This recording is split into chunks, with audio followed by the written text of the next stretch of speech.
Dan menurut Jokowi masalah ini perlu dibawa ke ranah hukum agar jelas.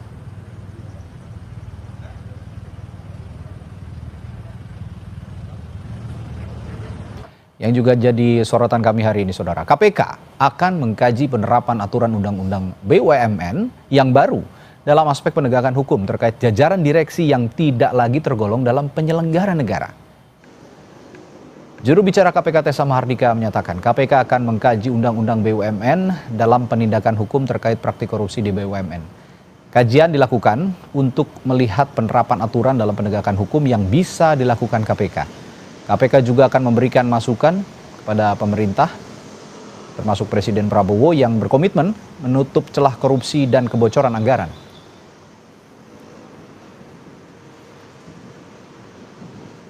Kalau memang saat ini bukan merupakan penyelenggara negara yang bisa ditangani oleh KPK, ya tentu KPK tidak bisa menangani. Nanti bagaimana nanti upayanya? Nah ini kenapa saya sampaikan perlu kajian? Tentu ini pemerintah dalam hal ini Presiden Prabowo Subianto kan menginginkan yang pertama meminimalisir atau menghilangkan adanya kebocoran anggaran. KPK tentu akan memberikan masukan-masukan kepada pemerintah Bapak Prabowo Subianto, mana yang perlu ditingkatkan, mana yang perlu diperbaiki. Tentunya hal ini menjadi salah satu concern KPK ya, termasuk salah satunya Undang-Undang BUMN. Presiden ke-7 Republik Indonesia Joko Widodo menanggapi soal Undang-Undang Nomor 1 Tahun 2025 tentang BUMN yang menyebut direksi maupun komisaris perusahaan plat merah itu bukan lagi penyelenggara negara seperti dalam aturan lama dan dinilai KPK tidak bisa lagi cawe-cawe menangani kasus dugaan korupsi di BUMN seperti selama ini. Jokowi bilang semua yang berkaitan dengan korupsi justru bisa diproses. Semua yang berkaitan dengan korupsi itu bisa diproses. Baik itu pemerintah, baik itu BUMN, baik itu sektor swasta. Jelas kalau itu.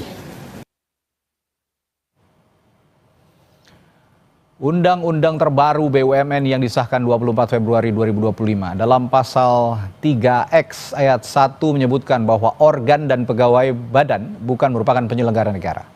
Kemudian pada pasal 9G disebutkan juga bahwa anggota direksi Dewan Komisaris dan Dewan Pengawas BUMN bukan merupakan penyelenggara negara.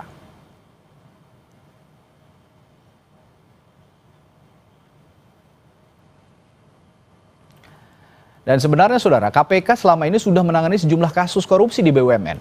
Di antaranya ada kasus mantan Direktur Utama Pertamina Karen Agustiawan yang didakwa merugikan keuangan negara sebesar 1,77 triliun rupiah lebih.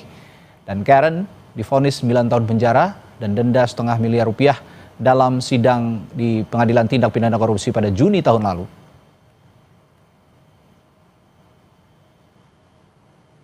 Kasus lainnya adalah mantan Direktur Utama Garuda Indonesia Amir Syah Satar yang didakwa menerima suap 5,8 miliar rupiah dan sejumlah mata uang asing lainnya dalam kasus pengadaan pesawat. Amir Syah Satar divonis 8 tahun penjara dan uang pengganti 2,1 juta dolar Singapura. Di sisi lain, Menteri BUMN Erick Thohir menyebut meski bukan penyelenggara negara, pegawai BUMN yang korupsi tetap bisa diproses hukum oleh KPK. Erick berdalih saat ini bersama KPK merumuskan batasan korupsi keuangan negara dan korporasi. Hanya kalau kasus korupsi mah ya tetap aja di penjara. Nggak ada hubungannya lah. Kalau pihak yang melakukan kasus korupsi tidak ada hubungan dengan isu payung hukum bukan penyelenggara ya korupsi, nggak ada hubungannya. Ya. Kalau korupsi ya korupsi. Berarti KPK tetap bisa masukkan Pak? Ya kalau korupsi ya korupsi, nggak ada hubungan dengan penyelenggara negara atau tidak penyelenggara negara. Itu kan jelas. Kalau korupsi jelas. Yang sedang justru saya dengan KPK dan pihak kejaksaan mendefinisi ya seperti apa yang namanya kerugian negara atau kerugian korporasi. Lalu apa saja dampak hukum ketika organ pegawai badan, komisaris hingga Dewan Pengawas BUMN yang tidak lagi menjadi penyelenggara negara? Kami akan bahas bersama Wakil Ketua KPK periode 2015 hingga 2019 Laude Muhammad Syarif, dan bergabung juga anggota Komisi 3 DPR RI dari fraksi Partai Kebangkitan Bangsa Hasbiallah Ilyas. Selamat malam Pak Laude, Pak Hasbiallah. Selamat malam. Iya, saya ke Pak Laude dulu nih. Pak Laude, kita semua paham korupsi tetap bisa diusut KPK sebenarnya. Tapi dengan adanya undang-undang baru BUMN ini, bagaimana dengan gratifikasi mereka yang tidak digolongkan lagi sebagai penyelenggara negara? Misalnya ada gratifikasi atau kewajiban LHKPN, berarti mereka nggak wajib lagi dong kalau gitu?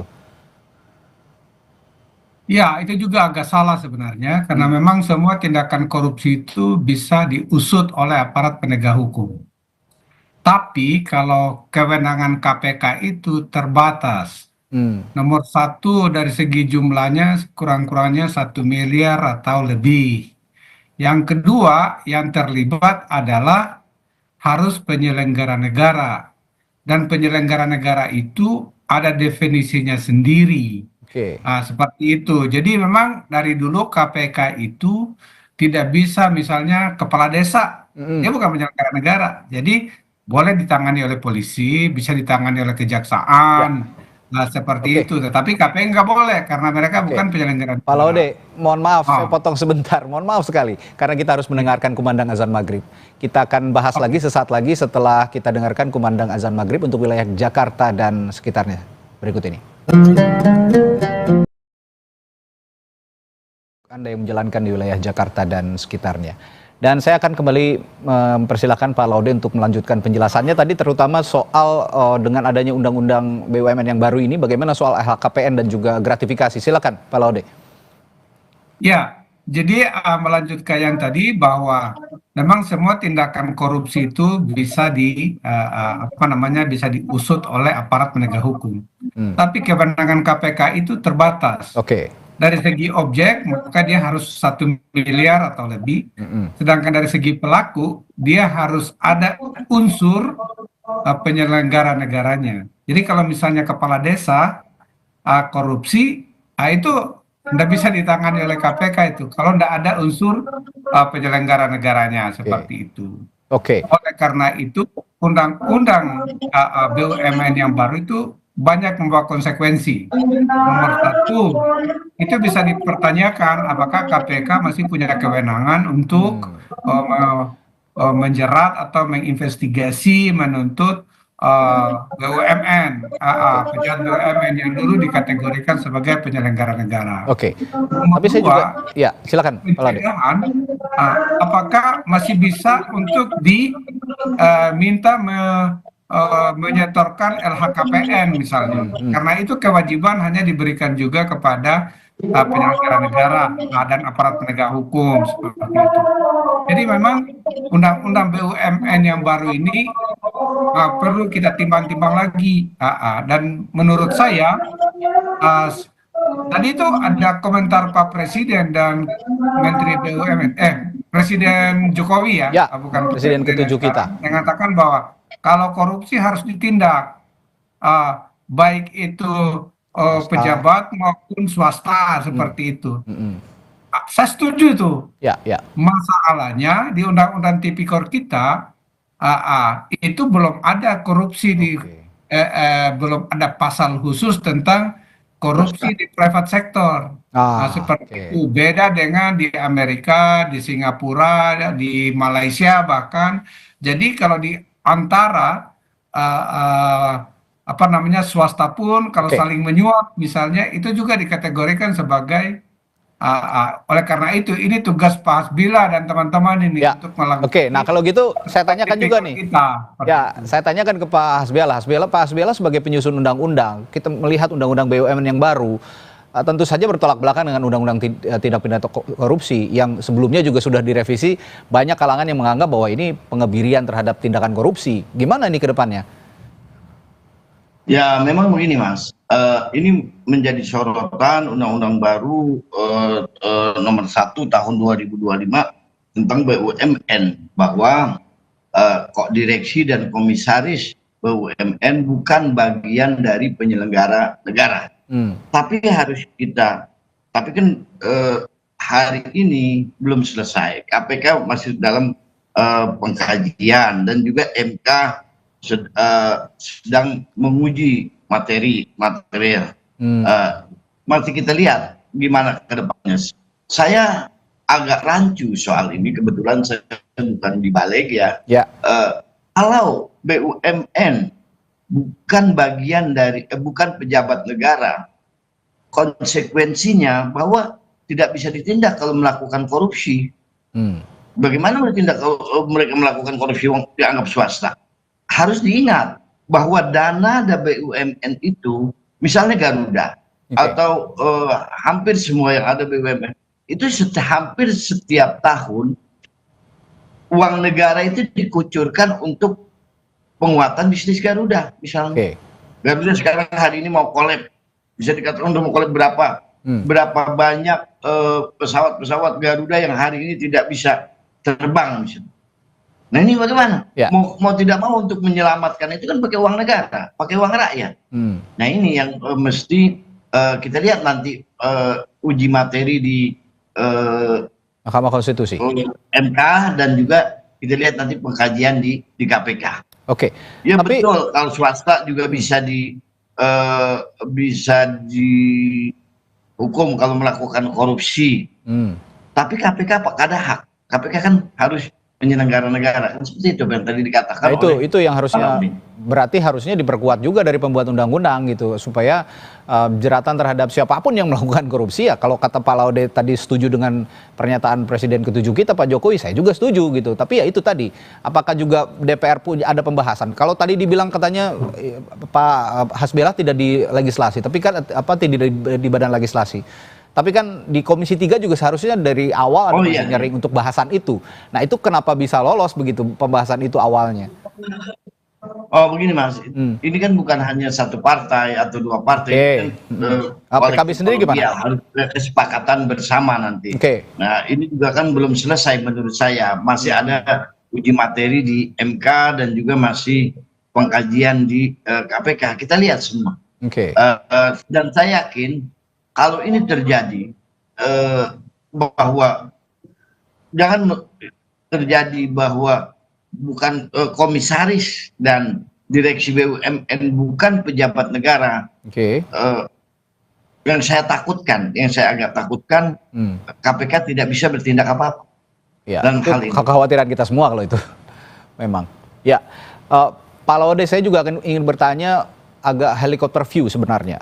Berdasarkan pengalaman Anda yang pernah memimpin KPK juga, apakah revisi Undang-Undang BUMN ini merupakan kelanjutan dari upaya pelemahan KPK atau seperti apa? Apa yang terjadi? Karena pada tahun 2019 revisi Undang-Undang KPK juga dikatakan ini melemahkan upaya tindakan pemberantasan korupsi, Pak Laude. Ya, mungkin saya kurang tahu persis ya, tetapi saya ingin menjawab apa yang saya ketahui. Nomor satu, bahwa sebenarnya ini sudah diuji di Mahkamah Konstitusi pada tahun 2014.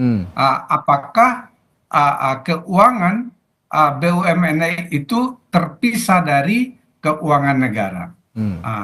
Dalam putusannya dikatakan bahwa itu adalah keuangan BUMN adalah merupakan bagian dari kekayaan negara yang karena dia bersumber dari keuangan negara.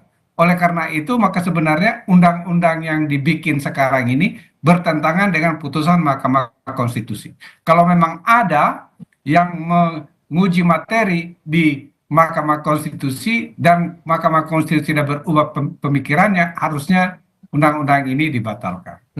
Nomor dua, dari helikopter view saya, itu memang kita harus membedakannya. Bahwa BUMN karena dia berusaha, maka dia tidak selalu harus untung, dia boleh juga rugi. Tetapi yang saya pahami selama saya di KPK, kerugian negara yang dikenakan kepada pejabat BUMN itu misalnya itu selalu memang bukan bukan kegiatan bisnis yang yang sah. Contohnya ya Emir Satar Garuda waktu itu dia memang minta kickback dari Rolls Royce yang dikirim ke perusahaan Connaught International Limited. Ya. Jadi Garuda membeli mahal mesin pesawat, habis itu kelebihan bayar itu dikembalikan ke dia. Dan ini banyak terjadi di Krakatau Steel. Jadi banyak anggota BUMN bilang, wah ini kalau bagaimana dengan business judgment rule seperti itu? Boleh harusnya seperti itu, tetapi yang ditangani KPK yang mengakibatkan kerugian keuangan negara dan kerugian perekonomian negara pasal 2 pasal 3 Undang-Undang Tipikor pasti bukan proses bisnis yang benar. bisnisnya, ya.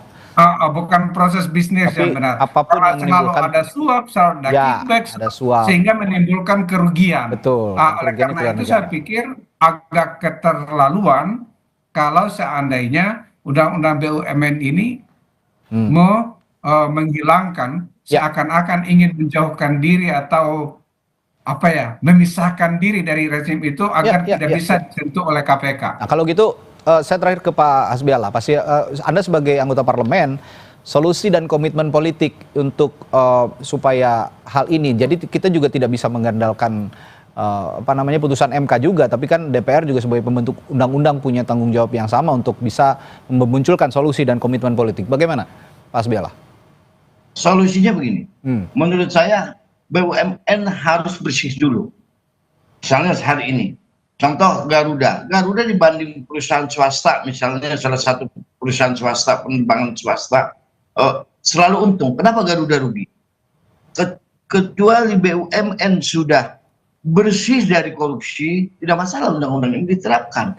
Makanya kita membutuhkan yang namanya MK, undang-undang materi uji materi di MK. Seperti itu. Kalau hari ini saya agak pesimis ya.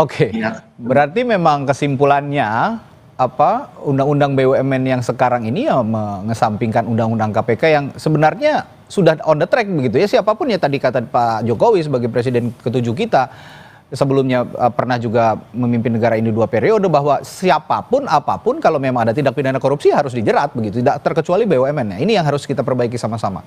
Begitu ya kurang lebih Pak. Tapi pondasi hukum yang dikatakan oleh Pak Jokowi itu betul. Tapi pondasi hukumnya sudah ada atau belum? Nah itu kalau memang. Ya, itu yang penting. Saya mohon maaf menjelas sedikit Ya, itu silakan. bahwa Terakhir Pak Laude. Pak Presiden Prabowo juga kemarin berpidato bahwa akan memberantas korupsi. Ya, sampai itu dengan komitmen pemerintah. Ya, itu komitmen pemerintah. Oleh karena itu undang-undang ini seakan-akan kayak anomali. Nah, kalau mau sebenarnya komitmen pemerintah, nomor 1 kita memiliki undang-undang perampasan aset. Nomor 2 kita memiliki revisi undang-undang Tipikor untuk memasukkan misalnya korupsi di sektor swasta, menyuap publik asing, illicit enrichment dan lain sebagainya. Sehingga bisa kita lengkap sebagai dasar hukum. Jadi semoga ini harapan Pak Ilyas ini jangan sampai anomali lah ya. Kalau memang komitmen pemerintah kemarin ingin memberantas korupsi, lalu juga ingin mencegah kebocoran anggaran, ya komitmennya harus benar-benar diwujudkan, tidak malah jadi anomali seperti sekarang, mengubah undang-undang BUMN yang mana anggota BUMN ataupun direksi tidak menjadi penyelenggara negara. Itu kan sangat bertolak belakang dengan misi yang sudah dicanangkan oleh pemerintah. Baik, terima kasih, semoga ada solusi dalam waktu dekat. Pak Laude dan juga Pak Hasbiala telah berbagi perspektifnya malam hari ini. Terima kasih, sampai jumpa lagi Bapak-Bapak. Terima kasih. Ya Pak Laude, terima kasih. Selamat malam. Saudara, Prabowo Subianto, Presiden Republik Indonesia